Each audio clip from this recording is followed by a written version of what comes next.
The purpose of this group is to put people in a room together that would normally never be in a room together. I used to shy away from the property manager. I learned that when you get up to a certain number of units. Wow, that was a good feeling. So I think that was 2012, 2013. There are investors who are my clients that haven't even bought it yet. Today, I'm excited about today's guest. If you haven't been following the Facebook group, we've already posted her BiggerPockets episode, but a true, in my opinion, one of the true definitions of perseverance and just that attitude of being unstoppable, and you can do anything you want as long as you put your mind to it. Today's guest actually started in the real estate business when she was in high school, and we're going to talk about what inspired her to do that.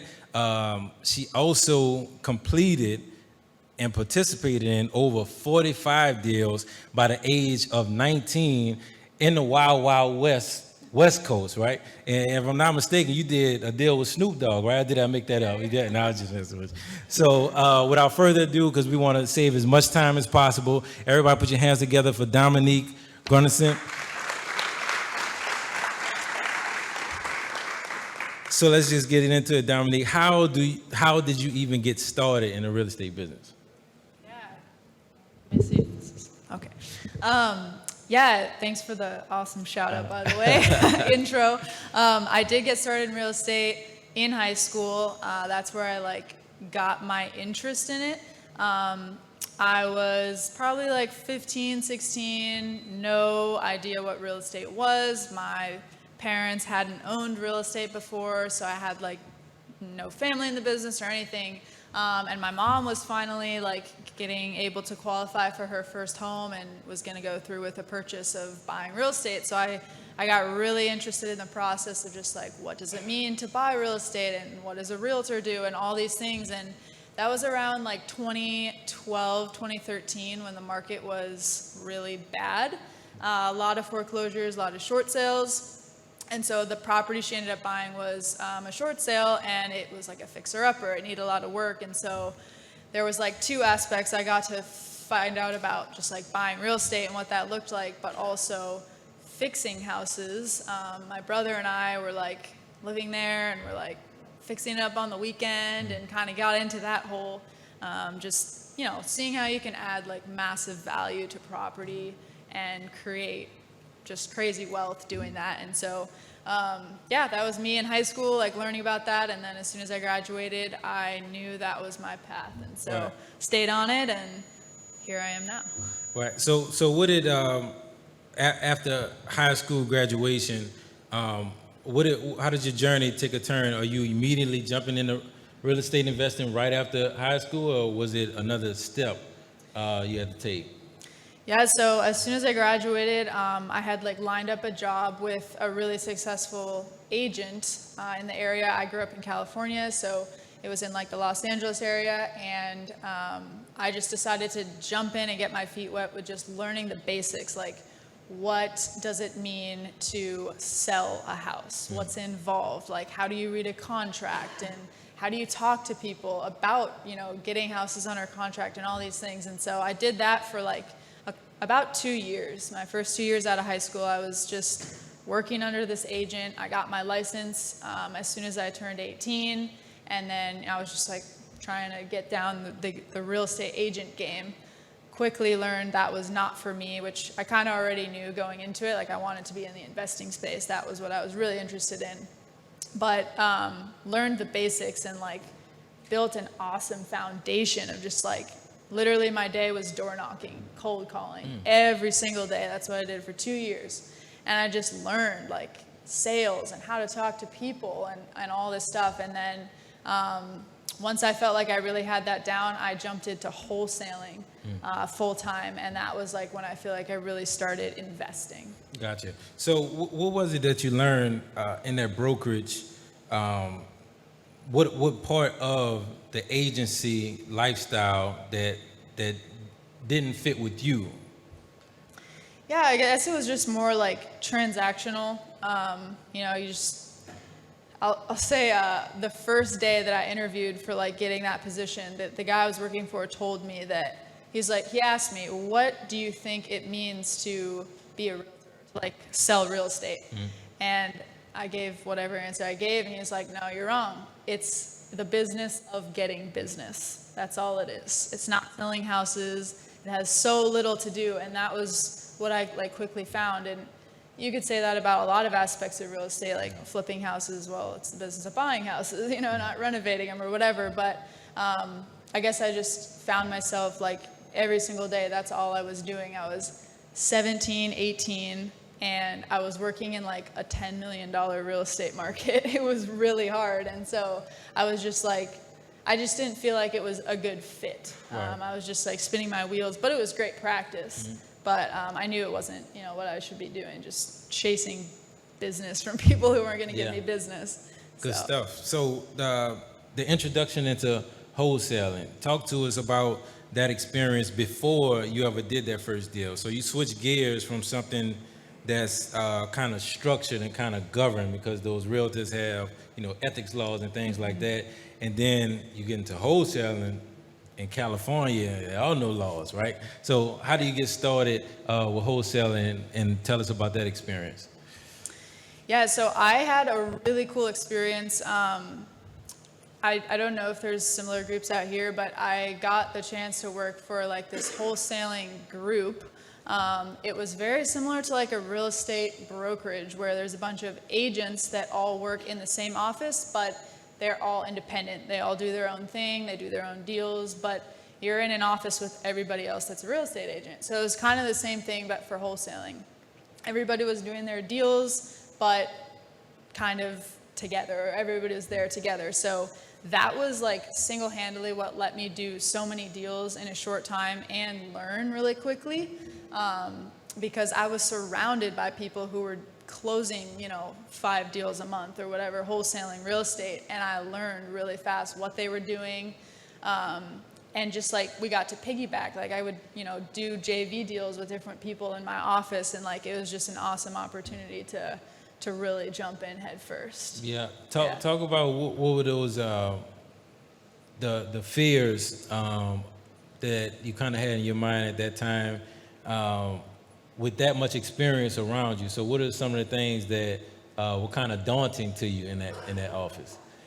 I'd say the main thing is it was a fairly established company in Los Angeles. They had been around for a bit.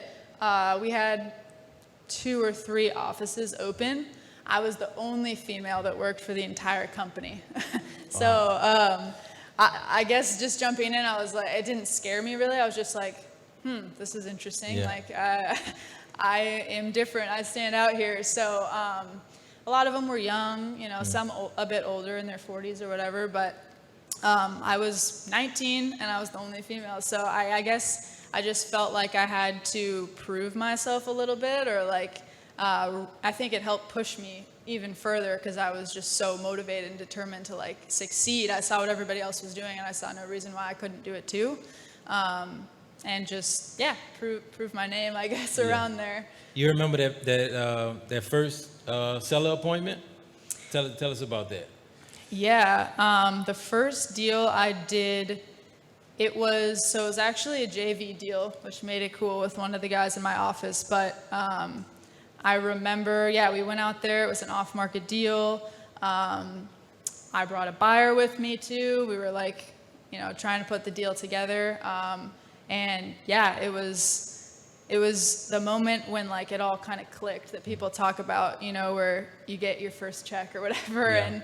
And, you can make thousands of dollars on, assigning real estate or whatever. But it was an interesting moment too, because like I definitely remember being there with all the parties, the seller and the buyers, and then we introduced, the title company, and the buyer was using a hard money loan. So there's all these parties involved, and they're all kind of looking at me because I have the deal and I'm the connection between everybody, and I have no idea what I'm doing. Like they ask me questions like, okay, so what paperwork do we need next, and what's the next step? And I'm like, I don't know. You guys tell me. And so like it was those types of things at the beginning that was super helpful to have like my team around me that I could lean on and ask just like the little details about the contract or whatever. But yeah, you just learn through it. You know, I had no idea what I was doing. I had to ask every single step to somebody else what to do. But you do 1 and 2, and then you learn a little bit more each time. And, you know, by 30 or whatever deals, you know, hopefully before that, but you get it down and it just seems repetitive. So what did you learn, or what routine did you develop about not knowing but still pushing through? So for the person that hasn't done one deal, and for the person that's going into a different part of the business, there's a lot that you don't know. So now, even with you with new properties, like how do you, what's your routine now with managing things that you don't know, but you still got to get it done? I would say when it comes to that, I try to seek out like somebody that I know of, or through somebody else, like a connection I know of that would know the answer. And just, I've always been a fan of like relying on other people, never afraid to ask the questions. You know, or think it's a dumb question, because there's just so many things you don't know until you do it. And even then, it's like, especially with real estate contracts, like every situation is a little bit different. And so there's always curveballs. So yeah, I would say like definitely just relying on people that are around me or more experienced that, you know, I feel like would know the answer. Perfect answer. So 19, you kind of in this office with all these experienced people, you're doing deals. What's a mistake that you made that kind of sticks out that you still carry with you that gave you a lesson that's helping you right now, giving you an advantage?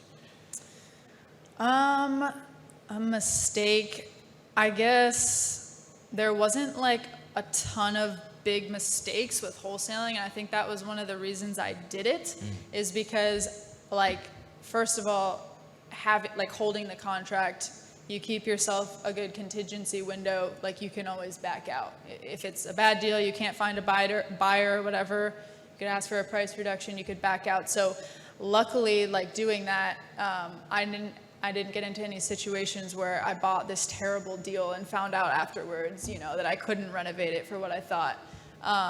So financially, I would say no mistakes. And that, I think that's just wholesaling in general. Like you have so much time to like do due diligence, assign the deal. If it doesn't work out, back out, which is why I wanted to start with wholesaling, to learn all that stuff and not have to make the mistakes myself. But I wouldn't even say this was a mistake, but I think to some degree, like I got a bit comfortable with it. I was doing a lot of deals and it was going really well, which is good. But I probably could have done less deals and more quickly jumped into my own investments, like me personally owning the deals, which obviously I did that in California, and now all my investments are in Louisiana, so I switched markets. But whether it would have been to switch markets sooner and like go out of state, or just figure out a way to maybe get a piece of the action on some of those deals personally, I think I probably didn't need to do as many. Like get really comfortable, just, you know, push myself to something else sooner. I get it. I'm glad you said that. So what was the segue from wholesaling to now actually becoming an investor and getting your hands dirty? So was it one deal? What caused you to make the switch from wholesaling to buying and investing? So it was like around the end of 2018 when I decided to get out of wholesaling, and it might have been out of ease at that point because the market had started to shift, and like 2017, 2018, like things were crazy hot. Everybody was flipping houses, especially in Los Angeles. At the end of 2018, the market took a big dive. We were seeing like, I had actually done some work, acquisition work for a very large flipping company in Los Angeles that was buying like a couple hundred houses a year. And so I got to see firsthand at the end of 2018, like every house they were putting up for sale, they were just hoping to break even or lose $5,000 and not lose like 50. because the resale values that people were projecting from like the summer of 2018, they weren't hitting by December. So I think it was just a good exit point for me, like in the market. I was like, all right, Los Angeles is not doing well right now. I think this is a good time to like go out of state. I didn't want to invest there just because it was so competitive and the prices were so high. I mean, just to get into a deal, like I would have had to bring in lenders and partners. I wanted to do something where I could just take the cash that I had saved up from wholesaling and buy a deal and renovate it and just do it on my own. So my dad, sitting here, lives here in Harvey, and that was like my connection to this area. Just come out here, place to stay, place to visit. I'm gonna come out here anyway with him here, and so I think that was what like pretty much spurred, let's look into this market. It's obviously very affordable compared to Los Angeles and really good place to invest. So. And what city was that in California?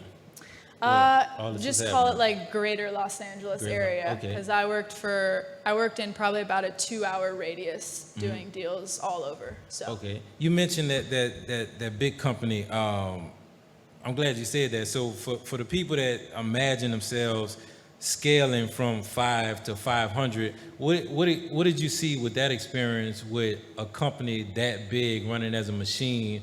What's the reality of having that many projects going on? Like, it looks good from the outside, but what does it really look like on the inside to have an operation like that?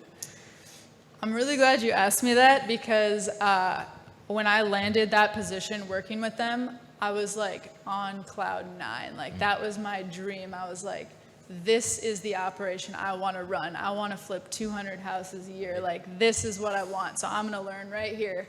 And as soon as I got there, I like 1 week in, I was like, I don't want to flip 200 houses. There's no way.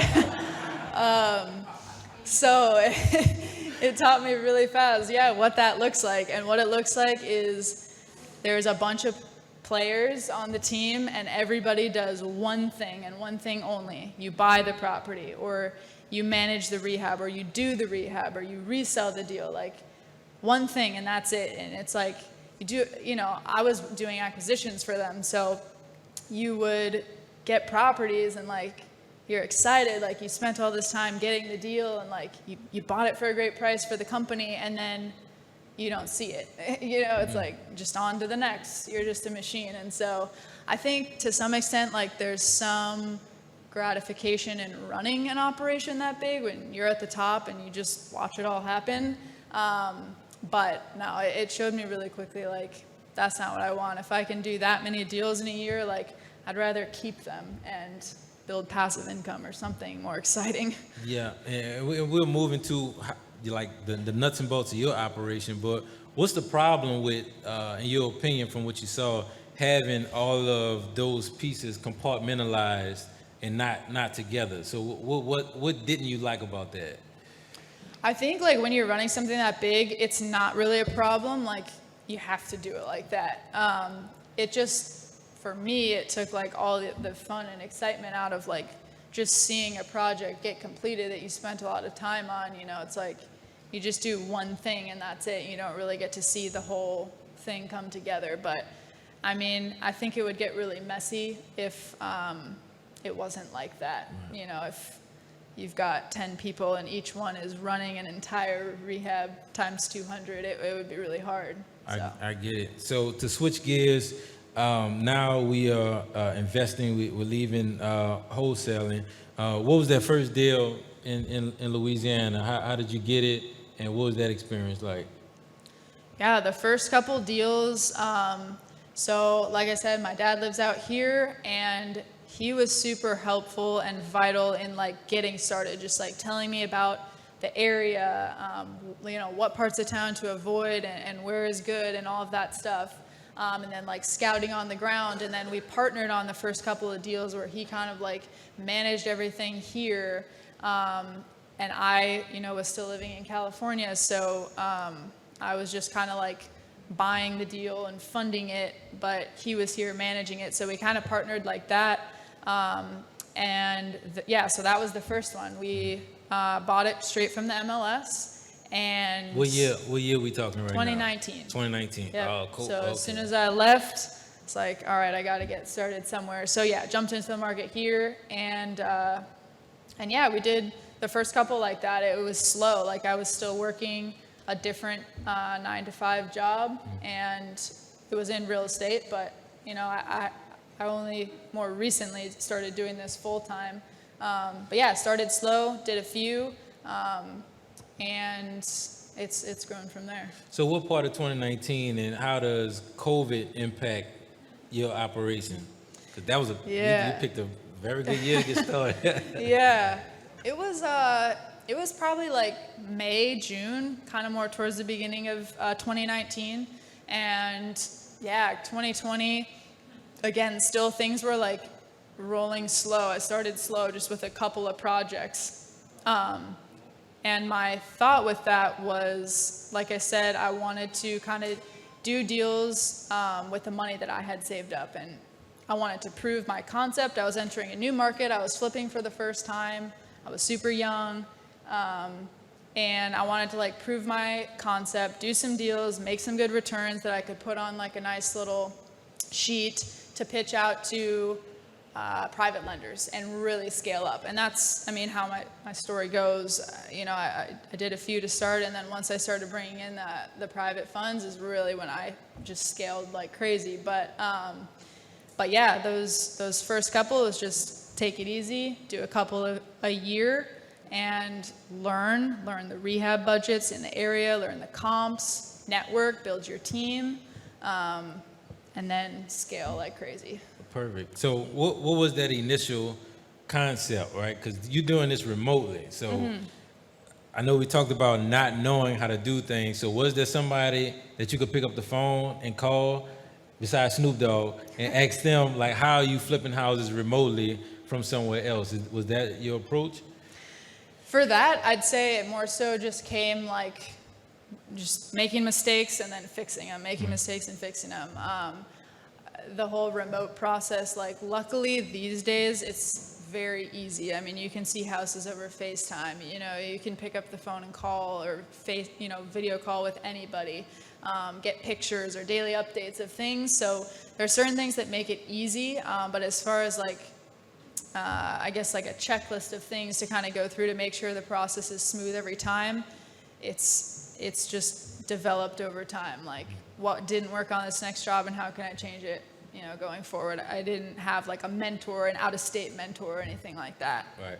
So so you literally built it from the ground up. So now what does operations look like? So if somebody sends you a deal, the clock start from start to finish, now what does it look like if you decide to buy the deal? So once that email comes through, what does that process look like now from where you are? Yeah, I guess it depends on like what I'm gonna do with it, but for the most part, I'm looking at rehabs, so a lot of heavy rehabs too. Most of our purchase prices are like $80K and below. So heavy rehabs, we're usually buying them for like 50 to 80 and spending like 70 to 90. So usually our rehabs are like more than the purchase even. So yeah, first thing is like analyzing the deal, analyzing what it could be worth, and then how much do I have to put into it, running all the numbers. If we get it, make a good offer.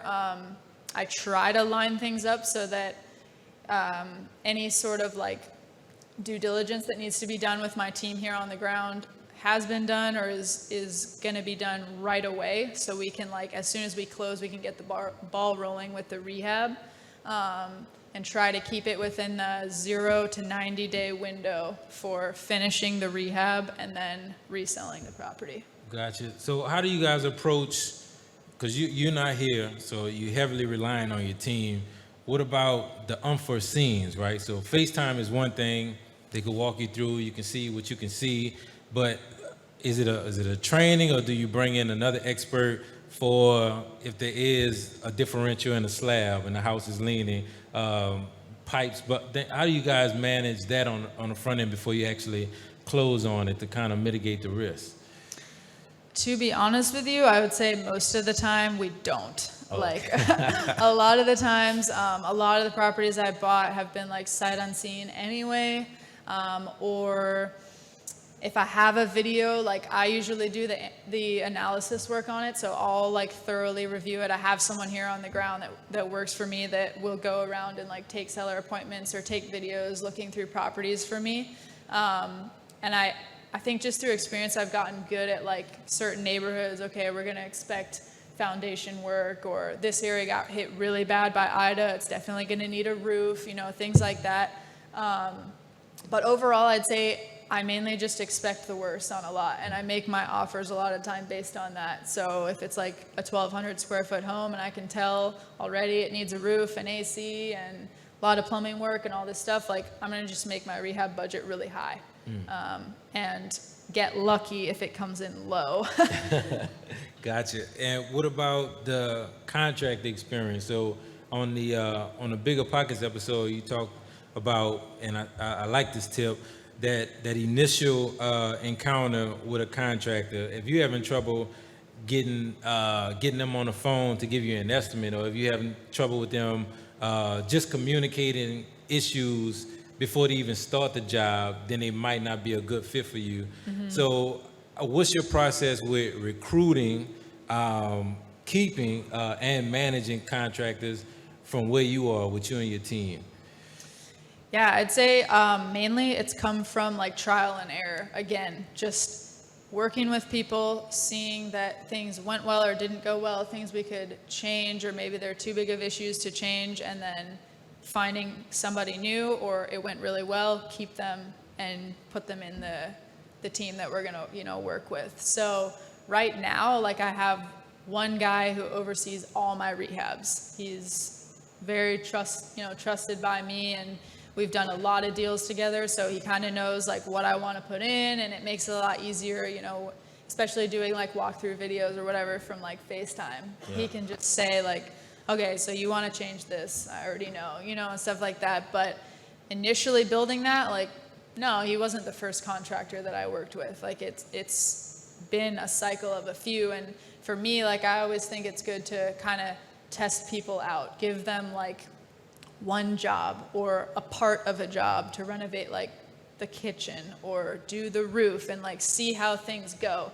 For me, like that initial communication is huge, especially being out of state. Like I want somebody who I can call every day and I don't feel like they're, you know, dragging their feet to pick up the phone, or they don't want to talk to me. Like I want someone that's almost like, yes, they're, you know, we're doing business together, but it's like a good like friendship type of business partner, you know, like I actually enjoy, like I enjoy getting to call him and like hear updates about the projects, and he always picks up my calls too. And so it's like great communication, and I think that's huge for, you know, being away. Yeah, and what source, well, how did you find him, and what sources have you found that work for the good people that you guys have found? Is it referrals? Is it, what's your best source that you think we're finding like good people that you think you could scale up with? I think referrals have been big, but to be honest, like some people that are on my team have just come through random organic meetings, and like this one? Yeah. Okay. Just like this one, yeah. Yeah, the one guy that I have that's kind of like a project manager for me, does everything, you know, on the ground. We met through a Facebook group. He was like selling a wholesale deal, and that I bought, and then we just connected. Like I could tell he was really good at communicating. Like he was a hustler. He was looking to learn the game, looking for work, and, you know, just throughout the idea about working together, and like we did one to see how it worked, and it was great. It was awesome. And so we did 2 and 3, and it's kind of just built. So yeah, but referrals has been big too. But I'd say, yeah, just like organically meeting people, seeing how things go, and really finding a way to cherish and let them know that they're wanted and loved by who they're working for, like Right. little things to just keep them loyal and like keep your team strong. Yeah, I think that's awesome. So by you being remote, what are some, because we still have some investors that still have a full-time W-2 job, so they're kind of remote, or they may be on the East Bank and renovating on the North Shore or renovating on La Place or somewhere further out. What are maybe some extra layers that you kind of add to ensure that everybody is on top of the project, or even security, making sure to avoid vandalism and things like that from where you are? What's some other things that you added to your operation that kind of help with that? I would say having one or two, a couple, however many you need for what you're doing, team members that like are extremely loyal to you and you to them. That's probably been the biggest for me. Like the real estate agent I use, for example, we had a property in Wagaman that was sitting on the market for a while. It was just, it wasn't sitting on the market, but it was in escrow for like 2 months. So just a sign in the yard, vacant house. And we don't know for sure, but I think it was like a couple of teenagers. But somebody broke in the house through the window and just like trashed it. They broke the drywall. And this is a renovated house, or this is an Fully escrow for you to renovated. buy it? Yeah, Oh, yeah. man. So, but just like seeing the response to that, like the neighbor called her sign that was in the yard.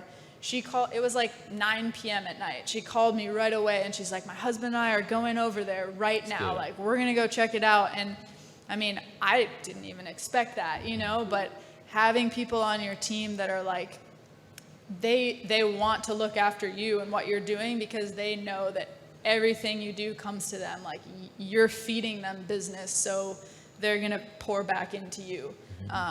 That has been huge. There's been many situations just like that one, security issues or whatever. My team has been the sole reason for success. Gotcha. Talk to us about lead sources. So if you're out of state, you're not really always in rooms like this to build your network. So how are you getting leads, and how are you constantly building a network to continue in this area from where you are? Yeah, definitely. It's a good, like for anyone that's here doing physical in-person, like it's the best way to network. That's like the biggest disadvantage for me. Like I feel like when I come into town for a couple of days here and there, like I could care less about going and walking my job sites, honestly. Like I feel like meeting with people, taking those important meetings is truly what like I have to spend my time doing, because it's what makes the return, the job sites will run without me there, but there's certain meetings and people that you have to talk to that's like, it's just 1,000 times better when you're in person. And that could be sellers, that could be lenders, whatever. So my team on the ground does some of it, that can be done remotely. We've definitely bought a lot of deals direct to seller that they've only ever talked to me on the phone, and met my team, but never me. And so, yeah, it's a mix of just like technology and just doing things remote, having a good team on the ground that is going to take those meetings for you that you can't make it. But yeah, we do a lot of direct to seller marketing, a lot of cold calling, a lot of cold calls, some mailers, a lot of direct networking with like wholesalers, real estate agents, people that are in my network just like sending me stuff. Started buying like foreclosures from the banks as well. So no one thing. It's been a huge mix. Yeah, and I'm glad you said that. So, and that's what we were talking about earlier. Tell me about your strategy with the sheriff sales, right? So, like the deal you got today, is there a strategy or an approach to try to get an advantage when you bidding on these bank-owned properties that you found kind of works? It's been a hit or a miss for me, honestly, with those. Like some, to me, I found like good success with the ones that are really bad, because kind of like I said earlier, I can just plug in like a really high renovation budget the purchase price is going to be low. I know it's going to be low because the house is disgusting. And I can make it work. Whereas some that it's like they're sight unseen, you can't really tell, like, do we need a kitchen? Can we leave the bathrooms? You know, there's like so many variables. Those ones have been harder for me to estimate because you can only see so much. You know, you're buying them sight unseen. Yeah. And those are going to be the ones that demand a higher purchase price because they look decent, livable, but maybe not like fully redone. And so I think those are the ones where you can make a little more error of like, oh man, I thought this one would just need a little bit, but once I saw inside, got to redo every room. Yeah. So tell us a little bit more on, because you've been through the entire ecosystem at this point as far as investing. You've been through wholesaling, and now you're going through the renovation process, raising capital, right? Have you developed a strategy yet with raising capital? Because I know you wanted to build up that that credibility in the beginning. Now that you have that, how are you recruiting capital so you can rock it and scale its operation up? It's a good question. It's a very important one.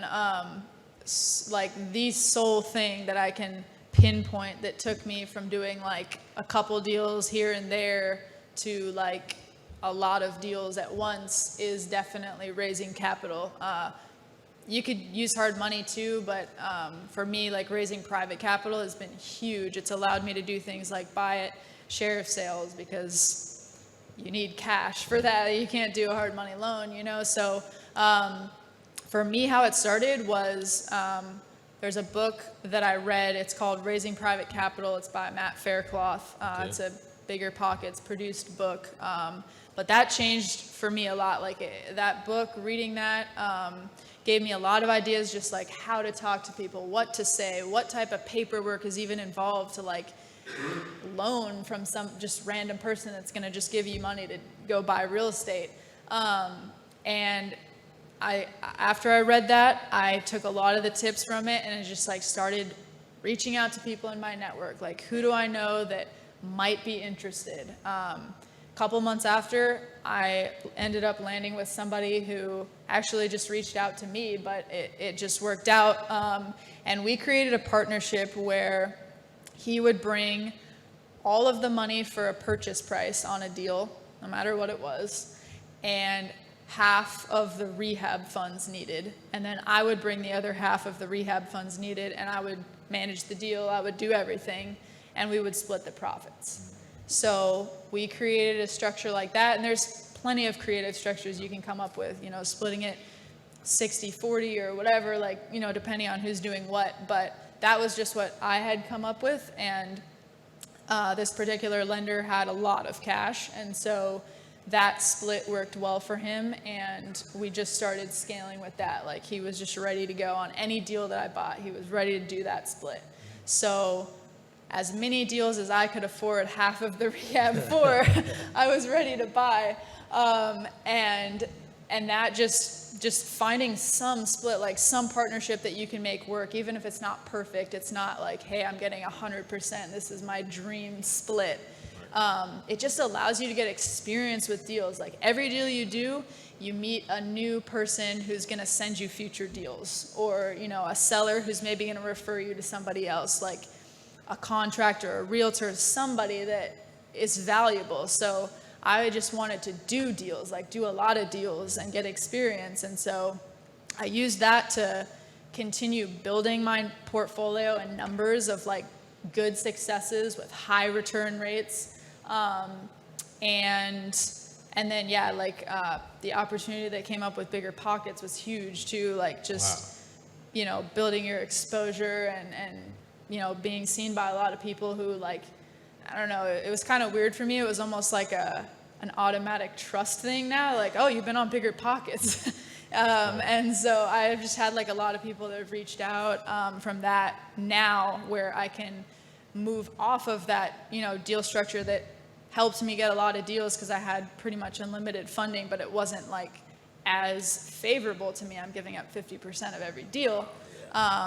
But it gave me the chance to do a bunch of deals, build my numbers, and show people now who reach out, and I can just raise straight interest-only money and I have plenty of things to show them of why their money is safe with me, and now I can just do deals as favorable to me as I want. Just pay straight interest, no points, private, so you can make the agreement however you want, and yeah, put more deals together. I'm glad you said that about structure. I saw you post the other day that you switched corporate structures. Tell me about that. What did you switch from? What did you switch to? And what's the reason and why you did that?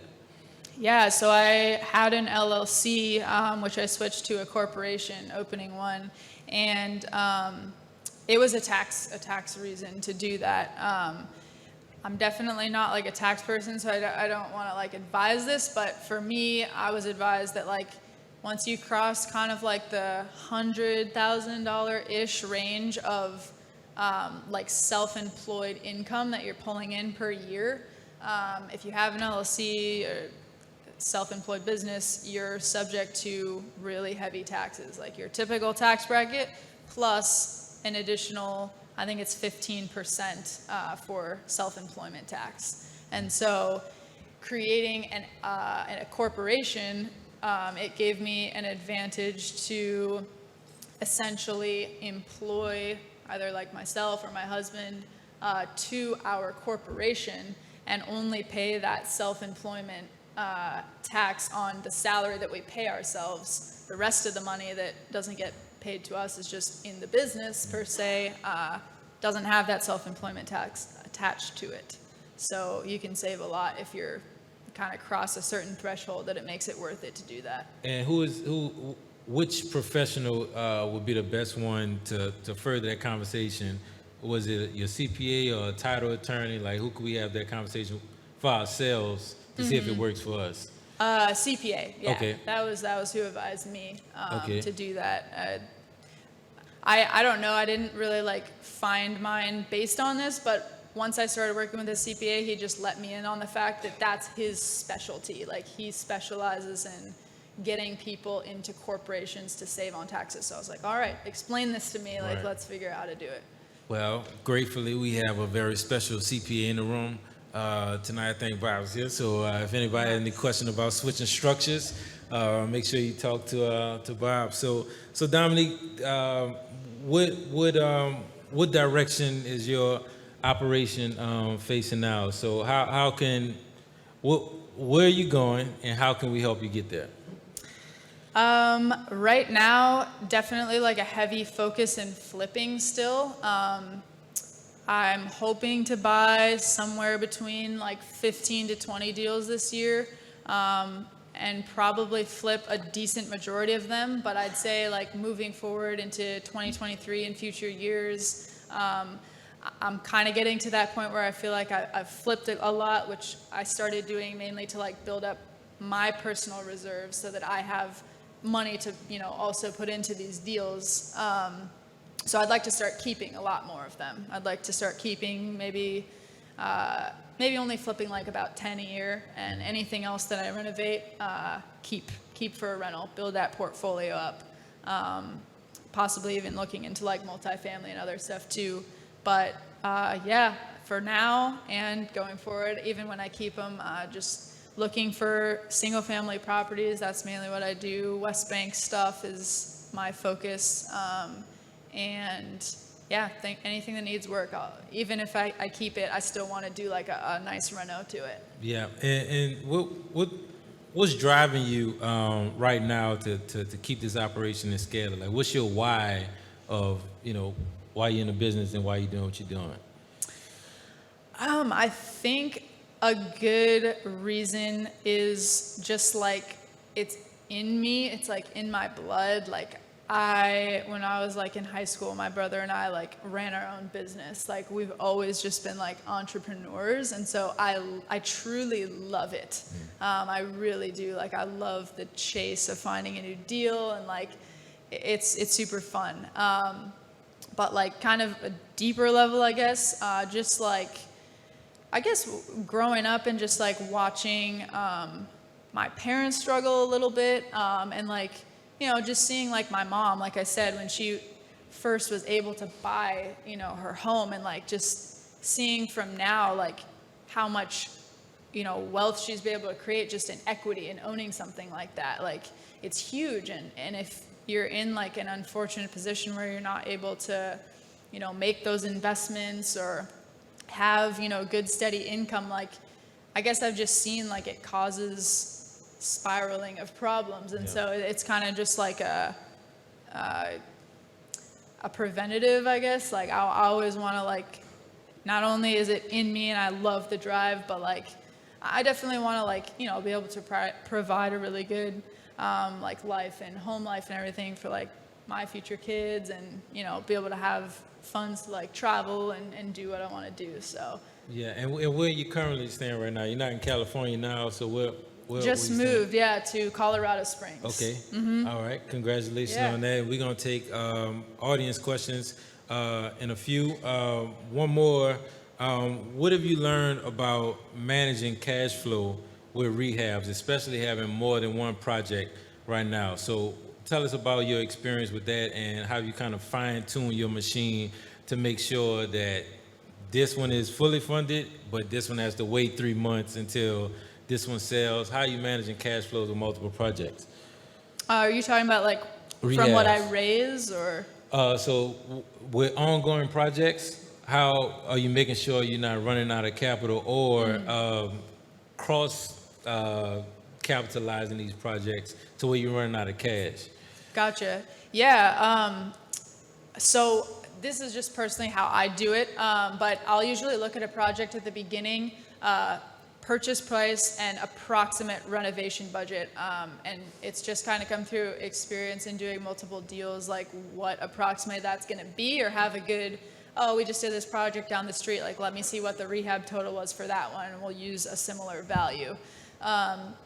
So if like our all-in projection is like, let's say 130,000, I'll usually raise slightly less than that. So not a specific percentage, but I might raise like 115 or 120,000, something like that, from my private lenders, and then just kind of know already that I didn't raise the full total.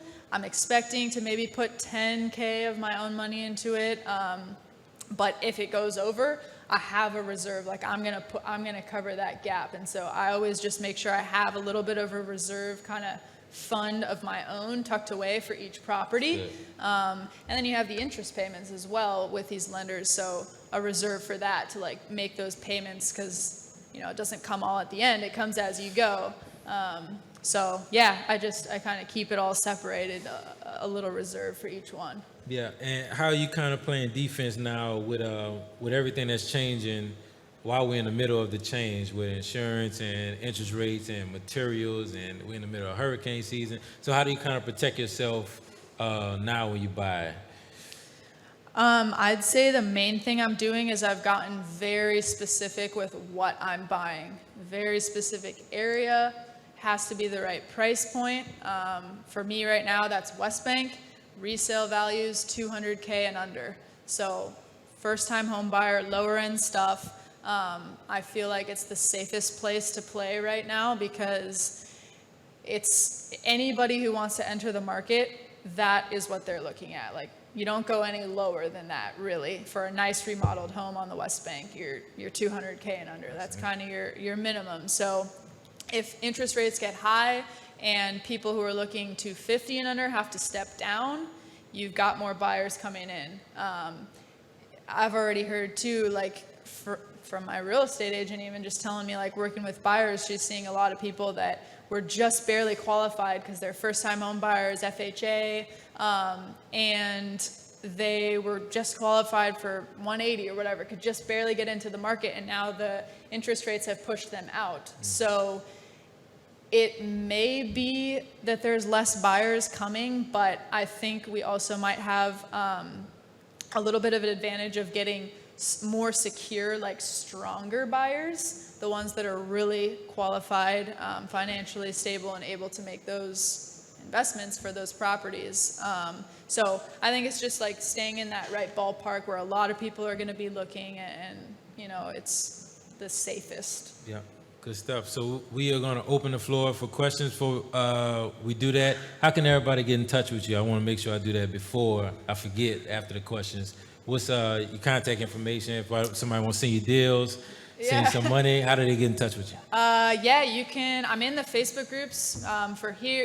This group, so definitely you can connect with me. If you shoot me a message, I'll definitely try to I always try to get back to everybody. Same with Instagram. I'm at Dom Flips Nola, so you could follow me there. Again, message me. I really try hard. I think these groups are awesome because everybody just gets to learn from everybody. I think everybody in this room knows something that I don't. So if I know something you don't, I hope I can give you the answer. So Perfect. just send me a message or whatever, and I'll do my best to help. Okay, perfect. Questions? And Courtney, you could come up. We can get ready to do needs and wants.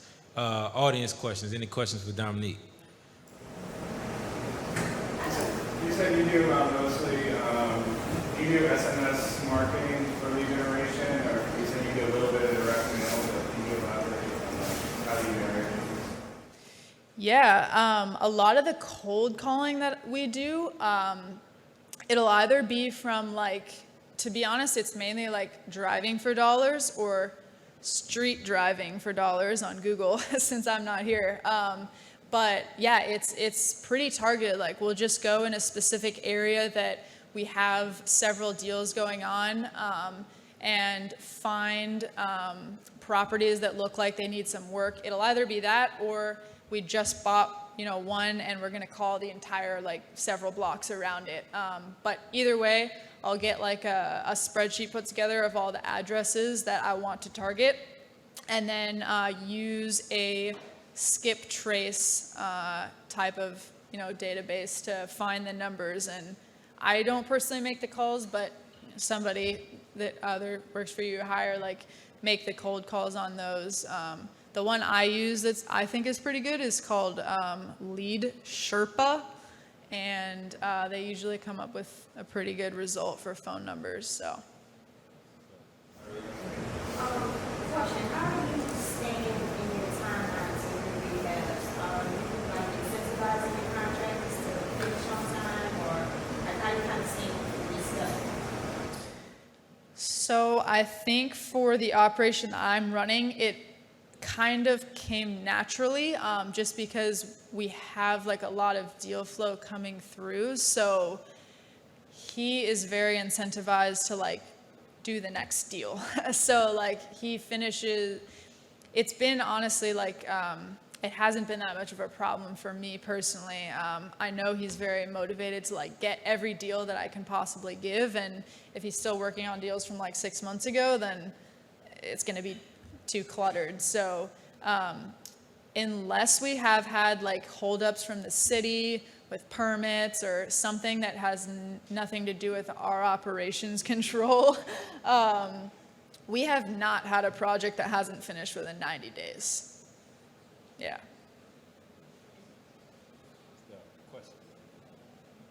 What percentage would you say of your deals when you're buying are self-generated versus things that are already listed on it? Lately I haven't bought anything from the MLS in quite a while, but it could be a similar thing, a wholesaler sends it to me or an agent or something like that. I would say those deals maybe make up 20 to 30% of what I do. And the rest are either self-generated or from a bank foreclosure or some other lead source. But yeah, the just MLS listed or sent directly to me, not a huge percentage. And well, for someone that is experienced as you are, that makes sense. But maybe for somebody that's starting out, what would you recommend? Yeah, yeah, for sure. That's how I got my first deal, was just, out here anyway, just bought it from the MLS. So I think it's a great strategy. I think it's really a good one too, because you're going to talk to a ton of agents. And if you want to kind of work that network, I did that a ton when I was wholesaling too, and in California, working the MLS and working the agent network.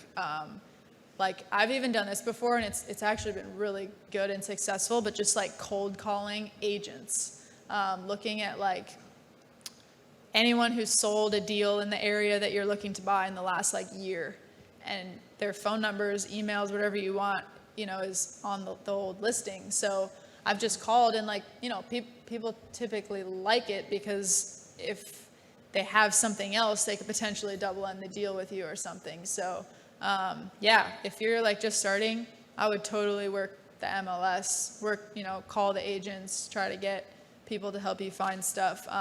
But also like the self-generated stuff is pretty, like if you have the time and you're just looking to start, it's really inexpensive, like to just call. If you get a list and you just start calling, like so many people that I know that run really successful wholesale businesses now, or flipping or whatever, like that is how they started, like just calling and getting the experience, saying the lines and talking, through the scripts. And it's free, it's free to call people. So, yeah. So I'm actually an agent already.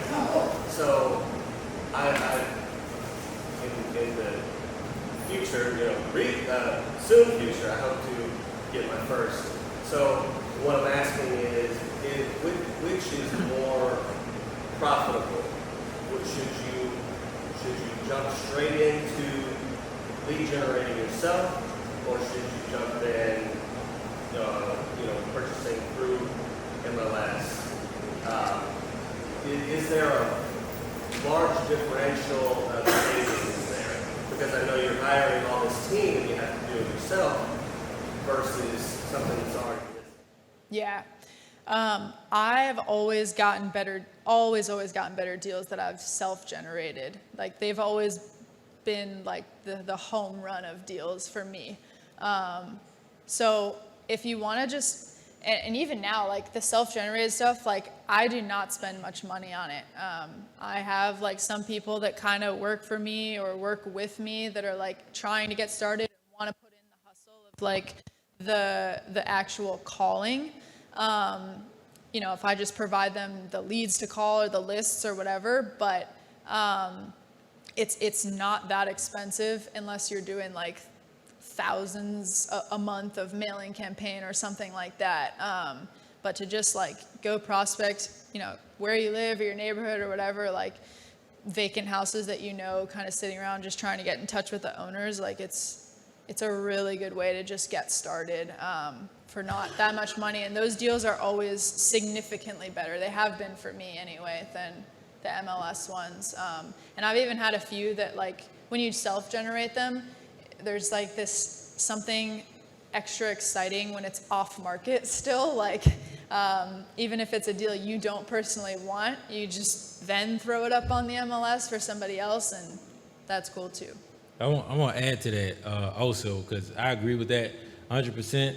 Because I came from a wholesaling background, then switched to being a buyer, and the margins are much better when you self-generate it, because that wholesale fee, when you get it from a wholesaler, like that got to get paid for you to get the deal. But when you generate it yourself, like that fee can turn into so many other things. That could be equity. That could be less equity as to come out, or it could be a wholesale fee to yourself and you keep that money in-house. But I think the most important currency, when you source these deals, you building your own database. And that's something that the wholesalers have and the agents have that as a rehabber, you don't have. So I agree with you. Whatever that list is, whether it is driving for dollars around your listings, even if you don't get the deal that day, whatever follow-up system works for you, whether you're putting it on your Google Calendar or you're outsourcing to somebody else,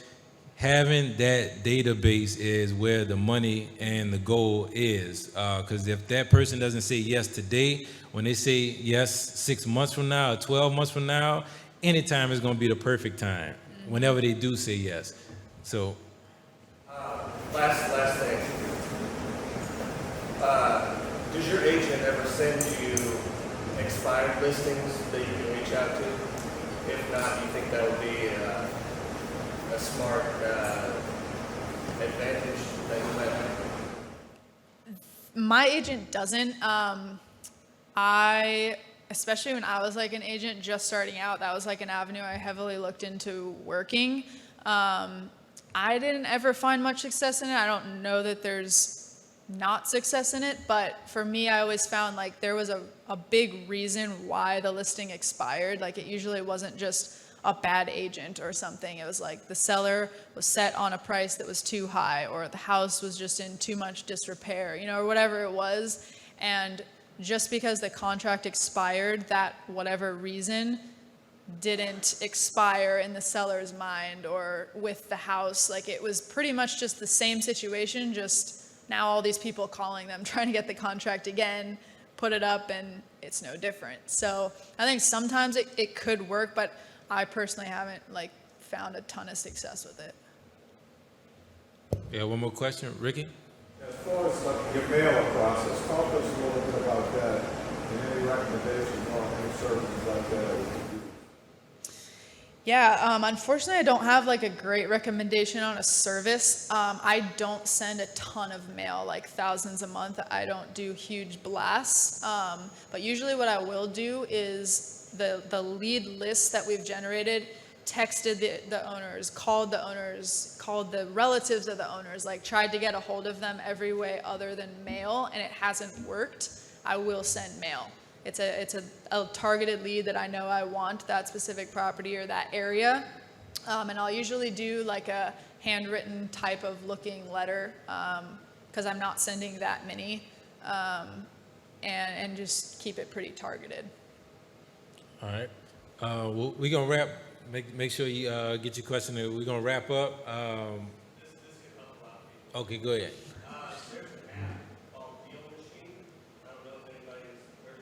Yep.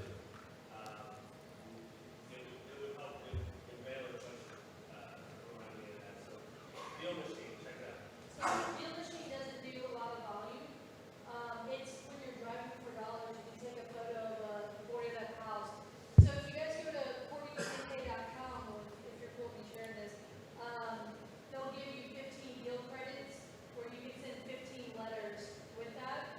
I legit will be in front of a house, take a selfie of myself and say, hey, I drove by your property the other day, you know, can you tell me what your, you know, plans are for it? I'm looking at buying in this area. But it's a automated way to drive your dollar with it. But there are companies that can do volume. Very simple. It's not a big deal. Good stuff. Good stuff. All right, everybody, make sure you get one more question. I have two questions. Okay. The first question is I think it's the most important part of the fix and flip is renovation. So how to control the subcontractor during the time of renovation? Because, you know, sometimes they can do the bad things and then they run away. How to control that? Any recommendation for that? The second question is, what do you think about the trend right now? As you may know that the interest rate is increasing, right? The material increasing, lack a lot of material. The labor cost also increasing. And the market trend is going down a little. What do you think? And how to manage that kind of trend? Any recommendations? Okay, two heavy questions. The first one, personally, I don't employ subcontractors. I only pay a more general type contractor. So someone that is overseeing the subcontractors for me. So I wouldn't trust myself to do that from a distance. That's a lot. I mean, we have 5-6 people on a job site at a time sometimes when we're like really rocking and rolling on the rehab. So doing that from afar would be very difficult. So I just oversee and manage the one guy who oversees and manages his guys. So I'd say that has been huge for me to not have to deal, you know, I know like Nelson, when he was here speaking, he kind of talked about how he employs everybody and has his own team and it saves him money and stuff. But like for me, I feel like that's the only way I can really successfully do that. The second question, again, kind of like I said, I think the specific buy box that I've kind of narrowed in on, I think is fairly safe right now. One thing I would say that I am doing right now when I analyze deals, and it probably makes me lose a lot of deals. Like I think I offer low on a lot of deals because I do this, but I'm okay with it because I just want to get the ones that I'm like really confident in. But I've been searching comps from 6 months to a year ago instead of 0 to 6 months ago, which typically you want to look at comps that are recent, you know, and your most recent sale is going to be your best one. But for me, I have been looking back to like last summer just to see, you know, the market was obviously way lower then. So I want to see like what were our top dollar prices when the market was significantly lower in case it drops or drops a little bit. Like it's not that I'm ruling out the comps that just came up that are significantly higher, but I just want to see the differential. Like, okay, people are clearly pushing the market right now for trying to get like $250 for this house, but it looks like it really was only selling for like $200 last year. And just kind of see that differential and decide like, all right, well, I'm not going to set my resale value at $250. I'm going to set it at like $220 or, you know, somewhere kind of more leaning towards if the market falls. Everybody put your hands together for Ms. Dominique. Courtney's gonna come up with needs and wants.